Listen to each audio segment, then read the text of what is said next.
Friday, everyone. I'm Ann Burchard. I'm an independent Stampin' Up! Demonstrator, and I like to create crafting connections one card at a time.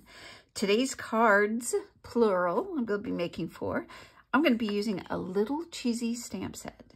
This goes out to my drill team, a pledge sister, Melissa, and her family. You know why. Anyways, sit back, relax. All the supplies I've used are in the description box below. Let's make a card.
Done. 4 punny cards. You could package them up as a gift set. I think they're fun. And it was so simple. Simple coloring. Added the texture just to give it a little bit more dimension for the cookie. Yeah, I'm not hungry. A little bit more dimension for the top of the card since it is very simple. Well, thank you so much for watching. Don't forget to hit like, share, and subscribe, and we'll see you next week. Bye.